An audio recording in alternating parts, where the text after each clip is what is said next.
الحمد لله رب العالمين والعاقبة للمتقين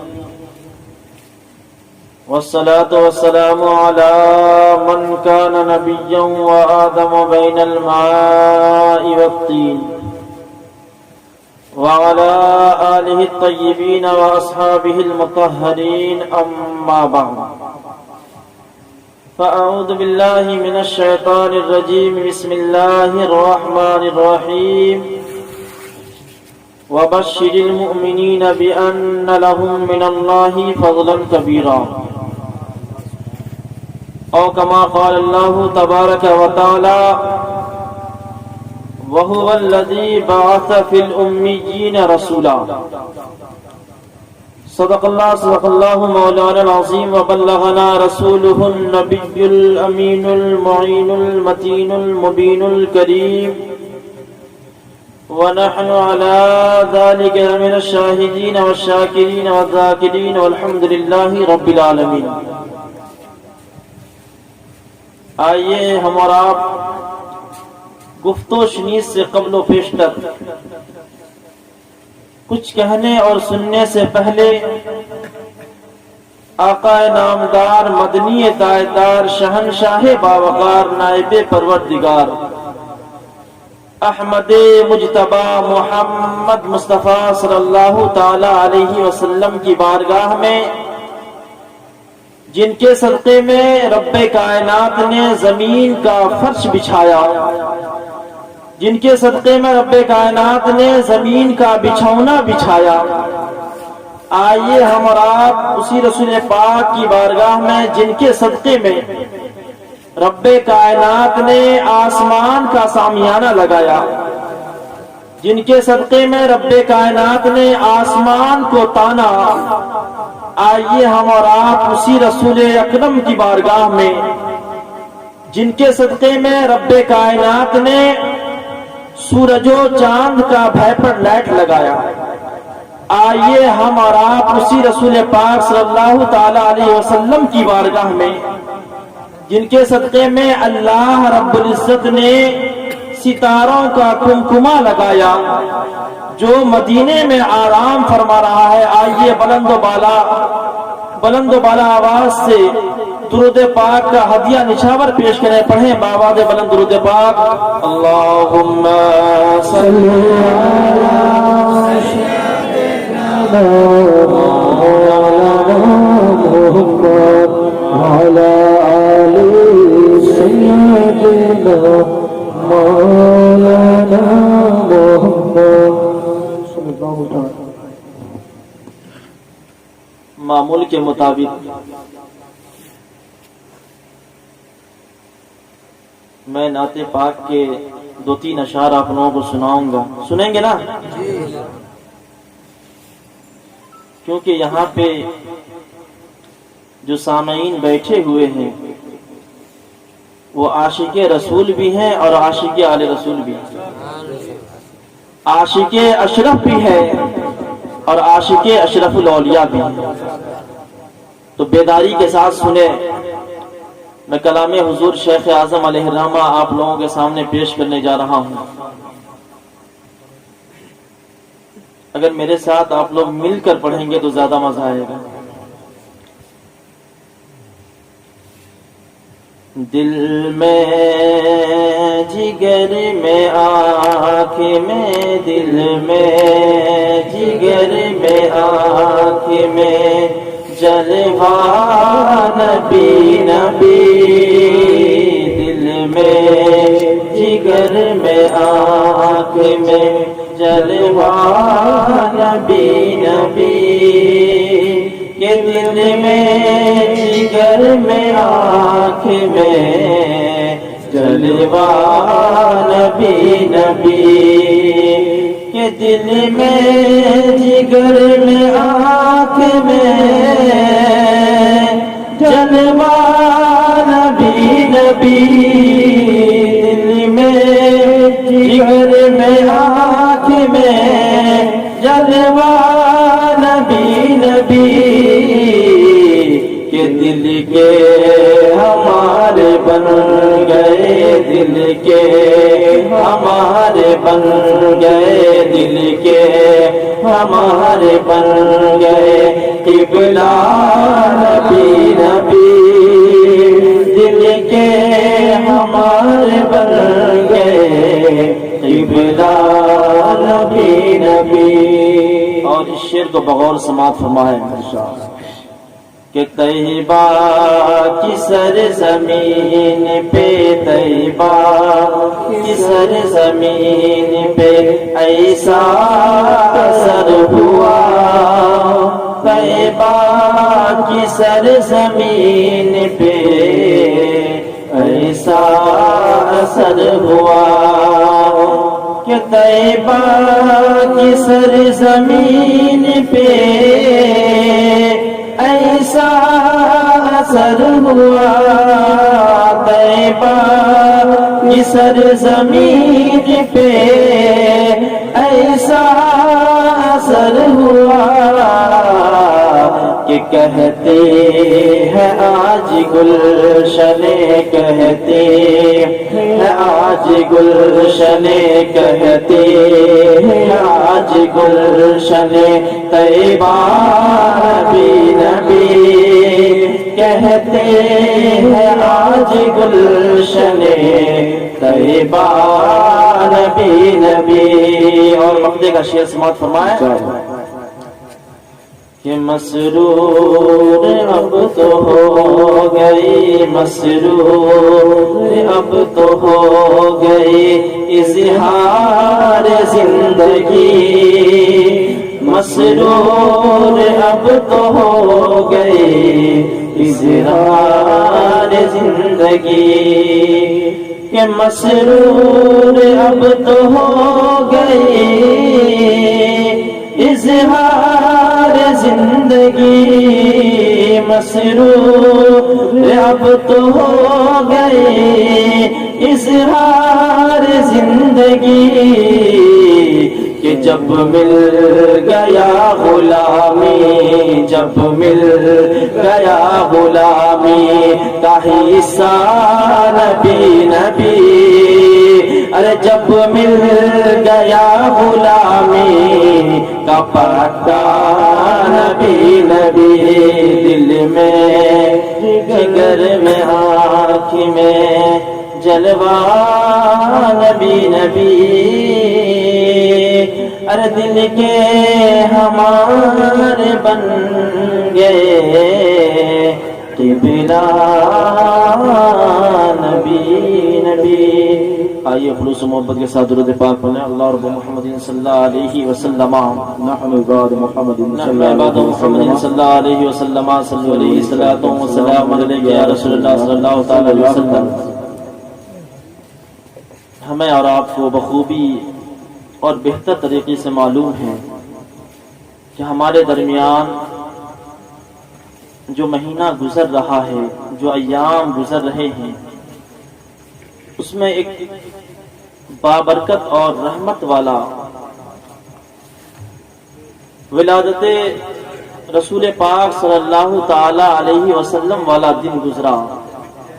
جسے ہم 12 ربیع الاول شریف کہتے ہیں۔ حضرات گرامی، ہر مہینہ یا ہر دن کسی نہ کسی چیز سے نسبت رکھنے کی وجہ کر ممتاز ہے، اعلی درجے پہ ہے۔ 11ویں شریف کو ہم بڑے پیر کے نام سے منسوب کرتے ہیں، اور 11 کی ہم فاتحہ بھی دلواتے ہیں، تو ہم یہ کہتے ہیں کہ یہ مہینہ پیران پیر کا ہے، تو اس مہینے کو، اس دن کو ہمارے پیران پیر سے نسبت ہوئی، تو اس دن کو ہم 11ویں شریف کہتے ہیں۔ رمضان المبارک ہمیں روزہ ملا،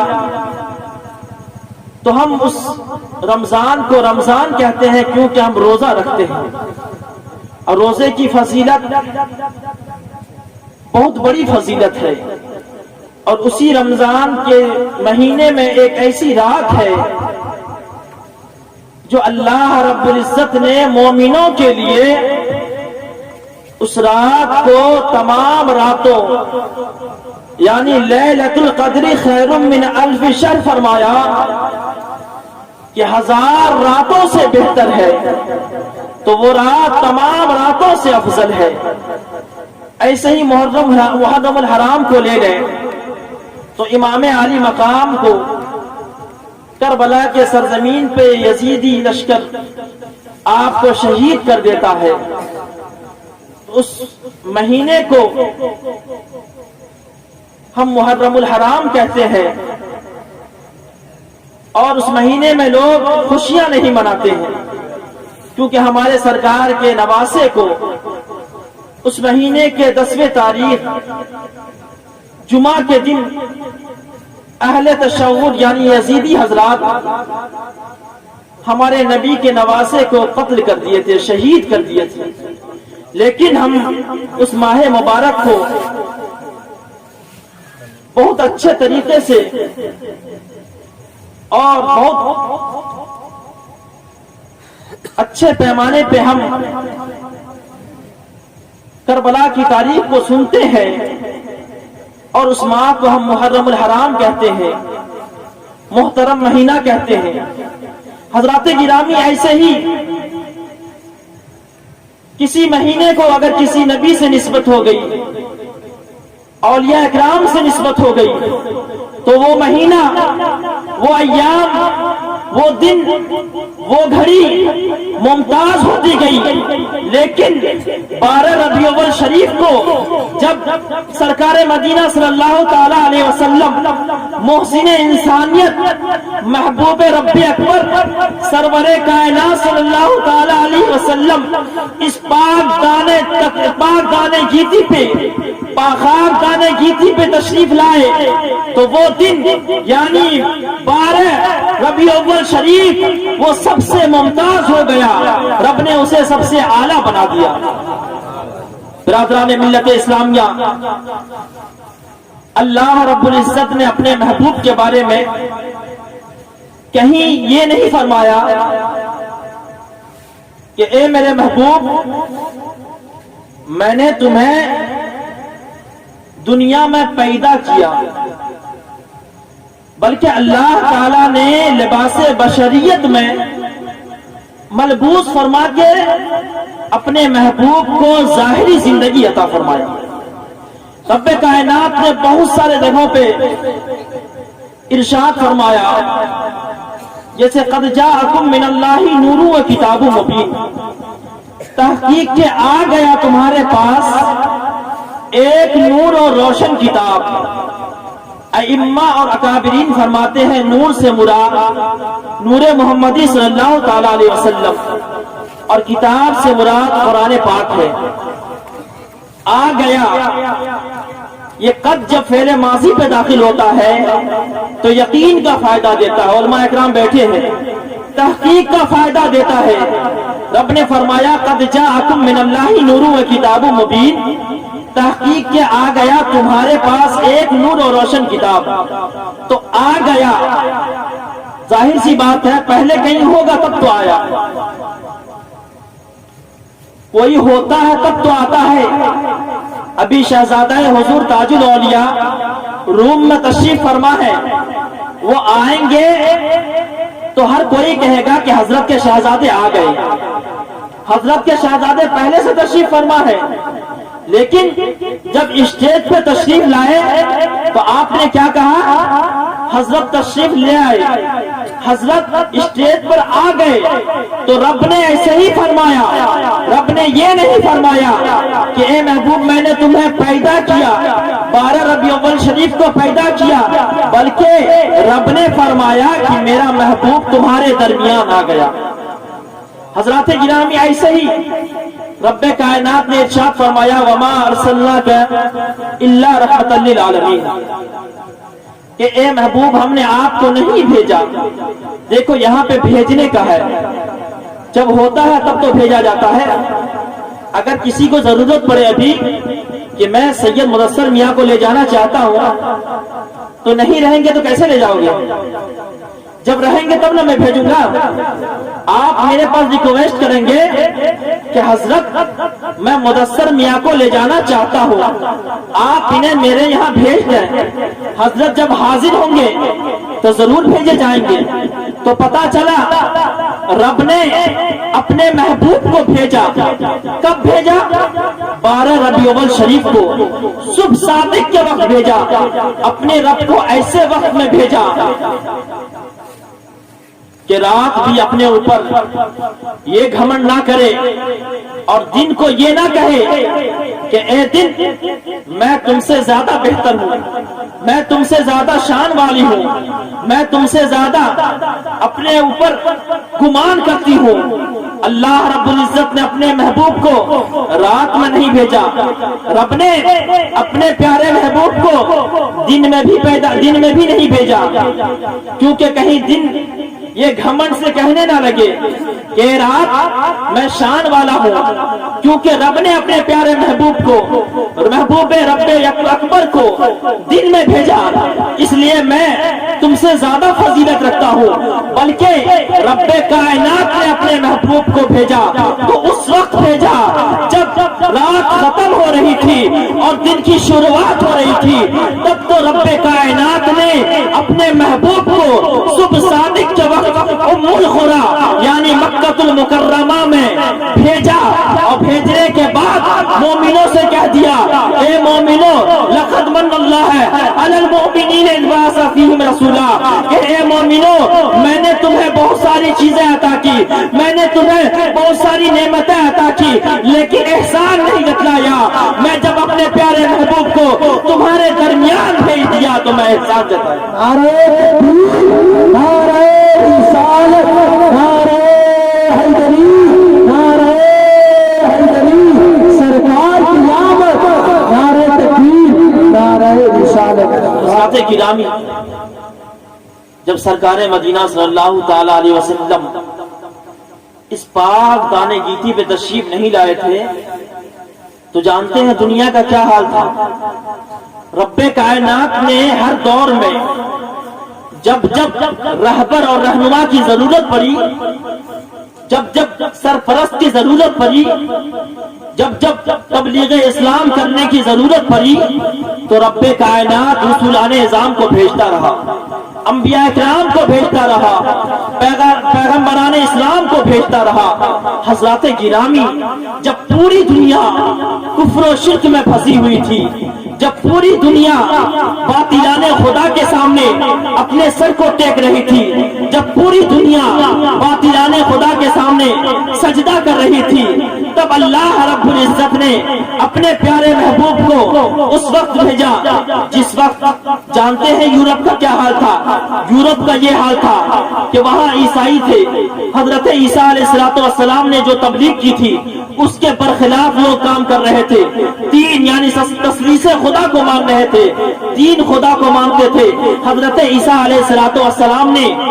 جب تبلیغ کی تو ایک خدا کی دعوت دی، کہا اے میرے امتیوں سنو، اے میری قوم سنو، اللہ رب العزت ایک ہے جو عبادت و ریاضت کے لائق ہے، اس کے سوا کوئی معبود نہیں ہے، جتنے بھی معبود ہیں سب معبودان باطل ہیں، جس کے سامنے سر جھکانے کا نہیں ہے، جس کے سامنے سر ٹیکنے کا نہیں ہے۔ حضرت عیسیٰ علیہ السلام آپ اپنے قوم کو تبلیغ کر رہے ہیں، درس دے رہے ہیں، لیکن جب رب کائنات آپ کو دنیا سے اٹھا لیتا ہے، آسمان پہ بلا لیتا ہے، تو جانتے ہیں آپ کی قوم برخلاف کام کرتی ہے۔ وہ تثلیث خدا یعنی تین خدا بنا لیتے ہیں، وہ لوگ اللہ رب العزت کو بھی مانتے ہیں، حضرت مریم کو بھی خدا مانتے ہیں، اور حضرت عیسیٰ علیہ السلام کو بھی خدا مانتے ہیں۔ حضرات گرامی، ایران جو بہت بڑا ملک رہتا ہے، بہت بڑی سلطنت رہتی ہے، اس وقت وہاں کا یہ حال تھا کہ وہاں کے لوگ بت پرستی کرتے تھے، بت کی پوجا کرتے تھے، آگ کی پوجا کرتے تھے۔ حضرات گرامی، مصر جو بہت فیمس شہر ہے، اس کا یہ حال تھا جب سرکار تشریف نہیں لائے تھے تو اس کا یہ حال تھا کہ وہاں کے لوگ حضرت عزیر علیہ السلام کی پوجا کیا کرتے تھے، آپ کا مجسمہ بنا کر، آپ کا پتلا بنا کر وہ لوگ آپ کے سامنے سر جھکاتے تھے۔ برادران ملت اسلامیہ، اگر سب سے گھٹیا رسومات، سب سے گھٹیا طریقہ کہیں کا تھا تو وہ عرب کا طریقہ تھا۔ عرب کا طریقہ یہ تھا کہ لوگ دوسروں کو شراب پلانا سخاوت اور فیاضی سمجھتے تھے، زنا کرنا عام بات تھا، لوگ خوشی بخوشی کرتے تھے، رقص اور ناچ کرتے تھے، لوگ ڈھول باجے بجاتے تھے۔ ارے عرب کا تو یہ حال تھا کہ عرب میں بچیوں کو، لڑکیوں کو درگور کر دیا جاتا تھا، زندہ درگور کر دیا جاتا تھا، اس کے گلے کو زندہ لڑکی کو زندہ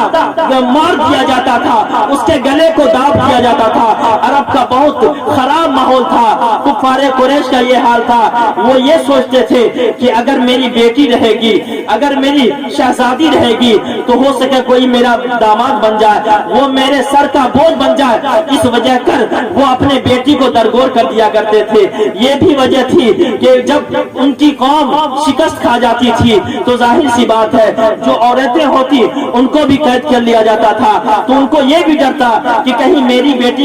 بیٹی قید نہ ہو جائے، مجھے شکست ملنے کے بعد میری بیٹی کو میرے جو برخلاف ہیں، جو جنگی ہیں، میرے برخلاف جنگ لڑ رہے ہیں، کہیں ایسا نہ ہو کہ میرے بیٹی کے ساتھ قید کر کے ان سے زنا کرے۔ حضرات گرامی، وہاں قلت ملکیت کی وجہ کر، کم مال ہونے کی وجہ کر اپنے بیٹیوں کو، اپنے اولاد کو درگور کر دیتے تھے، لیکن جب مصطفیٰ جان رحمت اس پاک دانے گیتی پہ تشریف لائے تو بیٹیوں کو بھی امان مل گیا، عورتوں کو بھی امان مل گیا۔ عورتوں کا یہ حال تھا، شادی شدہ عورتوں کا یہ حال تھا کہ اس کا شوہر جب مر جاتا تھا تو اس کے ساتھ اس کا بیٹا شادی کرتا تھا، اگر بیٹا شادی نہیں کر پاتا تو اسے مہر کے مثل جو ہے اسے بازار میں بیچ دیا کرتا تھا۔ یہ عام طور سے یہ رسومات چلتے تھے۔ لڑکیوں کو جب درگور کر دیا جاتا تھا، جب اس کا باپ جب اس لڑکی کو لے جاتا تھا درگور کرنے کے لیے تو ماں کچھ نہیں بولتی، ماں کو بولنے کا حق نہیں تھا۔ عرب کا یہ رسم تھا، طریقہ تھا کہ لڑکی کو اگر اس کا باپ لے جا رہا درگور کرنے کے لیے، زندہ درگور کرنے، زندہ مارنے کے لیے، تو اس کی ماں اسے روک نہیں سکتی ہے، اس بچے کو جانے دی۔ برادران ملت اسلامیہ، اس بچے کو روک نہیں سکتی ہے، اگر اس بچے کو اس کی ماں روکی تو اس ماں کو بھی درگور کر دیا جائے گا۔ حضرات گرامی، ایسے ماحول میں کفر و شرک کا بلبلہ تھا، لوگ 360 بتوں کی پوجا کر رہے تھے، یہاں تک کہ کعبہ شریف جو خانہ خدا تھا، کعبہ شریف میں 360 معبودان باطل کو نصب کر دیا گیا تھا۔ اس وقت سرکار مدینہ صلی اللہ تعالی علیہ وسلم کو رب کائنات نے اس پاک دانے گیتی پہ بھیجا۔ جب رب کا محبوب اس پاک دانے گیتی پہ تشریف لایا تو تاریکیاں چھٹ گئی اور ہر طرف اجالا ہی اجالا ہو گیا، لڑکیوں کو بھی امان مل گیا، عورتوں کو بھی امان مل گیا، کمزوروں کو طاقت مل گئی اور بے کسوں کی بے کسی بھی دیکھی گئی۔ سرکار جب آئے اس دنیا میں تو سرکار مدینہ صلی اللہ تعالی علیہ وسلم کی وجہ کر ہر کسی کو آزادی مل گئی اور پیغام اسلام کے بعد ہر کوئی مشرف با اسلام ہونے لگا۔